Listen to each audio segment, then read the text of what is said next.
What's going on, everyone? It's LJ. I'm here, you're there, and this is another Heavy Metal Cassette Update!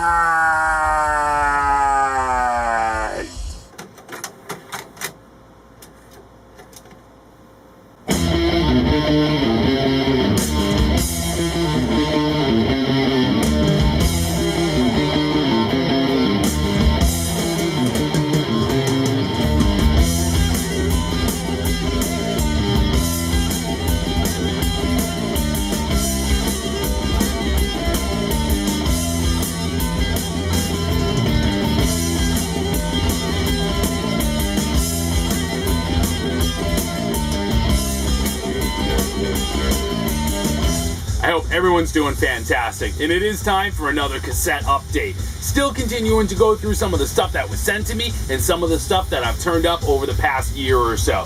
We're going to start right off with a pretty emotional release, and this is a 1991 release from Metallica, and it was recorded on September 26, 1986. What's significant about that date? This one, again, it's a little emotional. It's the last gig Cliff Burton would ever play, as he passed away in a bus accident only hours after this very show was recorded. Metallica was a machine at this point, y'all. An eight-fisted juggernaut that conceded to no one. And this is the Metallica that was my first concert and that I proudly carried in my Walkman through the mid-80s. You know, maybe they should give this one a listen, because it could seriously be a 25-year-old overdue kick in the ass that they need to get themselves back on track. Sounds exactly like you would expect. A typical either audience or low-quality soundboard recording for the time, but again, just based on the show that it is and the set list, is an amazing addition. Next up from 1987, we have the very first LP from Sacred Reich. Textbook, aggressive late 80s thrash. Easily on par with bands like Flotsam and Jetsam, Atrophy, or Forbidden. Full of solid leads, great vocals from Phil Rind, pure adrenaline, and not unlike the others that I mentioned and many others like them, the tempos were about to slow down from here forward, and while I've loved everything they've released, this one truly stands on its own as a one-of-a-kind. Next up was a very cool find that was sent to me by Scott Waters here on YouTube, and it is a promo release of Death Angel's third album, Act 3. Death Angel, along with Sacred Reich, Metallica, Testament, Anthrax, and others, the Bay Area thrashers kind of jumped the 1990 controlled tempo bandwagon, and this album is wildly technical, especially compared to the previous two. There's still plenty of thrash and fantastic tracks, riffs, vocals, and some downright funky moments laced in. And if you know Death Angel, you know what you're getting into. They've always kind of laced the funk and the different rhythms into their stuff, but Act 3 is absolutely amazing. Like many of these, I own this on vinyl as well, and I can't recommend it enough. It is an absolutely killer release. Now from 1984, we have the perfect release from that time period. It is the first EP prior to signing with a major label for their second album, and this is from the Christian metal band Saint. Time's End would be their second release, but Saint, this one's not entirely overpowered with the message. It's hugely influenced by early Judas Priest and sounds exactly like early 80s shoestring budget but wildly proficient traditional metal should sound. Slightly muddy, fantastic Rob Halford-like vocals from Josh Kramer, great leads, awesome drum sound, just all together the perfect snapshot of the time for low budget early 80s metal. Amazing album. Next up from 1991 we have Operation Rock and Roll. And this was a Clash of the Titans style concert. It's a promotional release, and it included a mail order form for a chance to win a piece of the stage. There was commercials all over late night MTV at the time for this, like this one. It features then current tracks from Judas Priest, Dangerous Toys, Motorhead, Alice Cooper, Alice in Chains, Suicidal Tendencies, Metal Church, and more. Now, I normally avoid compilations, but this one's more like concert memorabilia than a cheap average compilation with some kind of skeleton and a guitar and a flame in his hand on the cover. And it's one that I don't think is going to turn up very often, so it's definitely worth grabbing. And if you see it, pick it up. Next up from 1994, we have Tuff. Sleaze metal lives on in the mid-90s. Heavier and catchier than the 91 debut, this album proudly walks the Sunset Strip in the mid-90s as if it were still dominated by Rat and Motley Crue, littered with phone booths, panties, and hypodermic needles, and oozing Jack Daniels and heroin. It was an absolutely killer listen. Next up from 1987, we have Exodus's Pleasures of the Flesh. This was the follow-up album to their debut, Bonded by Blood, and it's on this album that we see the exit of vocalist Paul Bailoff and the entrance of Steve, or Zetro Souza, as he's better known. Personally, I prefer Paul, but that was one album, and it was a snapshot in time, and it's amazing. Here, Zetro's vocals have long been a fan favorite, and I can't complain. This time out, though, it's just far more technical and much less ferocious than the debut. More atmosphere and a step up in production, the next few albums only got better before they completely derailed, and in my opinion, only with the last album, Blood In, Blood Out, actually got back on the track. Lovely. La la la la la la la la la la la la la la la la. Yeah, from 1990, Suicidal Tendencies, Lights, Camera, Revolution. The evolution of what was hinted at previously on How Will I Laugh Tomorrow When I Can't Even Smile Today. This continues the amazing and rapid maturity of Suicidal as musicians. Gone now are the goofy skateboard cliches and loose cannon hardcore noise of the first two albums. The addition of future Metallica bassist Robert Trujillo was clearly a step in the right direction. The songs are tight, they're controlled, and they range from traditional metal to downright thrash. With this album, Suicidal just about peaked, and they joined the big leagues, and they absolutely dominated MTV's Headbangers Ball. This is an amazing, amazing album.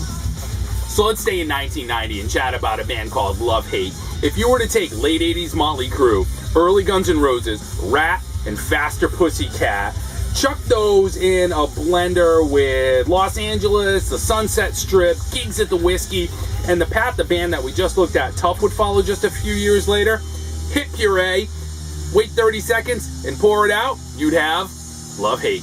Enough said.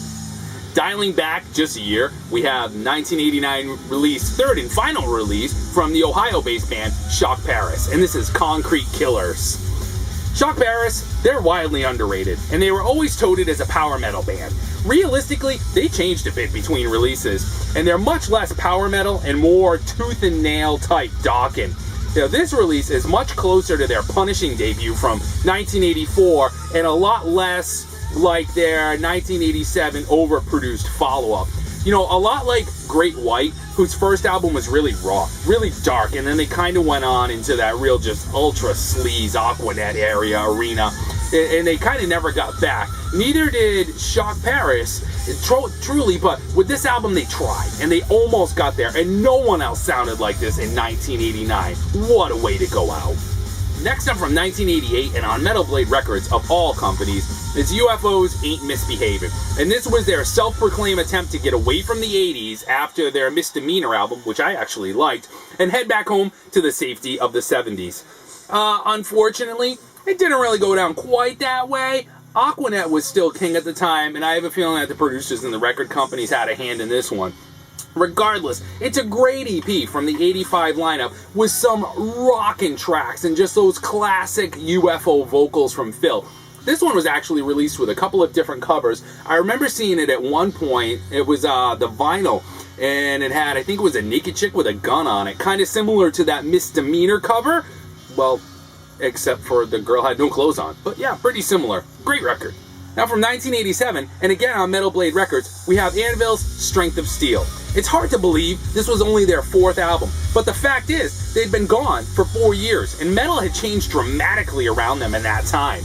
Master of Puppets, Peace Sells, Rain and Blood, their peers had all released these monster albums around them. Based on age alone, this was my introduction to Anvil.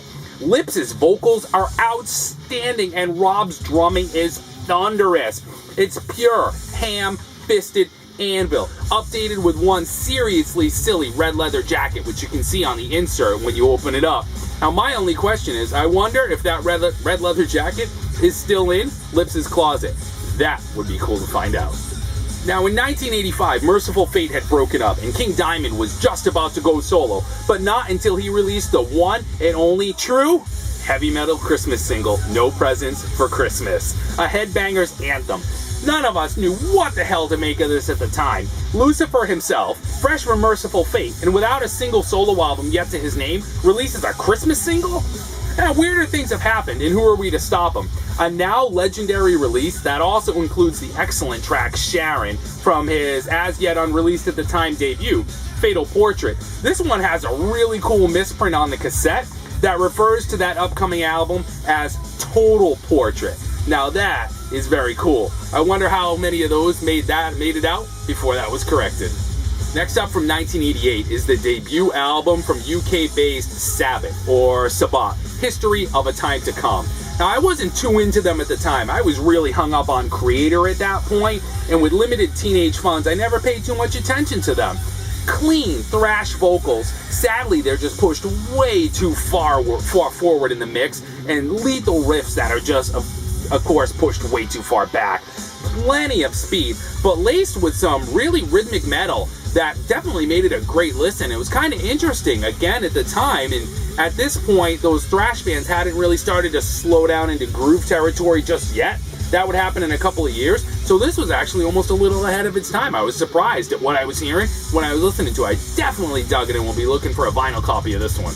Next up from 1990 is another promotional release that was sent to me by fellow YouTuber EJD715, and it's from a band called Gothic Slam. This is their second and final release, and they're a second wave thrash metal band from New Jersey.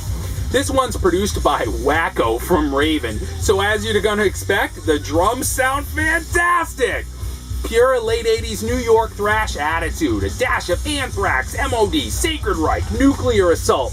A few weak moments, but a really cool cover of Thin Lizzy's Thunder and Lightning totally saved this record. It's got its ups and downs. Overall, it's really cool. I really wish they would have continued. It would have been cool to see where they would have gone from here. Out from 1995, here's a release that really kind of shines a bright light on the sad state of metal at the time. And this is an album from a band called Geezer. Now, the bass of a bass legend, Geezer Butler, is absolutely inaudible. Fear Factory's singer is growling out something that appear to be words.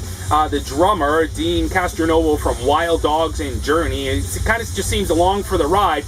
And collectively, they churn out an album that doesn't have a single redeeming quality to it. It really was just that bad. Last in line from 1989, we have a compilation from Quiet Riot called Come On, Feel the Noise. It includes just about half of each of the first two massively successful releases, not first two Quiet Riot releases, those were Japan only, but Metal Health and Condition Critical. Now, it's not noted as a compilation on the cover, but instead it's called Come On, Feel the Noise. Either way, whatever, it's a solid set of tracks from two classic albums that sound almost entirely like one another to begin with.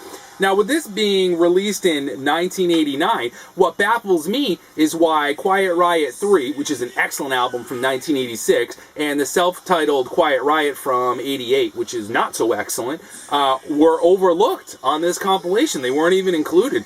I can understand the latter, with Kevin DuBrow gone, but there definitely should have been something from QR3 here. What an excellent album. So I kind of grabbed it on the back of that it's completely misleading and it's Quiet Riot, so why not? And that's it for this cassette update. I hope you all dug it. Feel free to leave a comment below if you have one, and thanks for taking the time to check this out. See you in the next video. Later!